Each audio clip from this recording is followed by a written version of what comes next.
தேவனை ஆராதிக்கிற தேவ பிள்ளைங்க வாழ்க்கையில ஒரு கூட்டம் விரோதமா எழும்புதுன்னா அவங்க நினைக்கிறது நடப்பதற்கு அல்ல, அவர் நினைத்தது நடப்பதற்கு.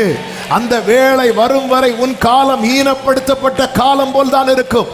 அந்த வேளை வந்தபோது வேதம் சொல்லுகிறது, மொர்தெகாய் குதிரை மேல பயணிக்கிறான், ஆமோனோ வென்றால் முக்காடிட்டு கொண்டு அவன் தீவிரமா வீட்டுக்கு போறான்.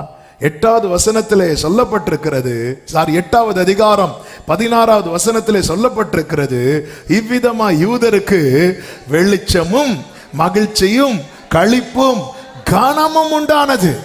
அன்று ஈனப்படுத்தப்பட்ட காலத்திலே அங்கே என்ன உண்டானது? மகா துக்கம், புலம்பல், உபவாசம். ஆனால் கர்த்தர் மகிமைப்படுத்தின போது என்ன உண்டானது? வெளிச்சம், மகிழ்ச்சி, களிப்பு, கனம் உண்டாயிற்று. எத்தனை பேர் நம்புறீங்க என் வாழ்க்கையில இப்படி ஒரு மாறுதலை என் கர்த்தர் தர வல்லவராயிருக்கிறார்? அன்று ஈனப்படுத்தப்பட்ட காலத்தில் எல்லாரும் யூதரை பார்த்து என்ன சொல்லுவாங்கன்னு சொன்ன? நல்ல வேளை நான் யாரா இல்ல. ஆனா கர்த்தர் மகிமைப்படுத்தின போது என்ன உண்டானது தெரியுமா? எஸ்தரின் புஸ்தகம் அதனுடைய 8வது அதிகாரம் 17வது வசனத்தை வாசியுங்கள். ராஜாவின் வார்த்தையும் அவருடைய கட்டளையும் போய் சேர்ந்த எல்லா நாடுகளிலும், நானே வாசிக்கிறேன், எல்லா பட்டணங்களிலும் யூதருக்குள்ளே அது மகிழ்ச்சியும் களிப்பும் விருந்துண்டு கொண்டாடும் நல்ல நாளுமா இருந்தது.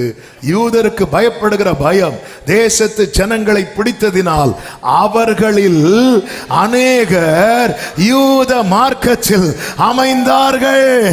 ஆமென். கர்த்தர் உன்னை இந்த ஈனப்படுத்தப்பட்ட காலத்திலே உனக்கு அறிமுகமானவர்கள் கூட உன்னை விட்டு விலகினார்கள். ஆனால் கர்த்தர் உன்னை மகிமைப்படுத்தும் போது அநேகர் உன் மூலமாய் கிறிஸ்துவுக்குள்ளே எத்தனை பேர் இந்த வார்த்தையை எனக்கான ரேமாவாக எடுத்துக் கொள்ளுகிறீர்கள்?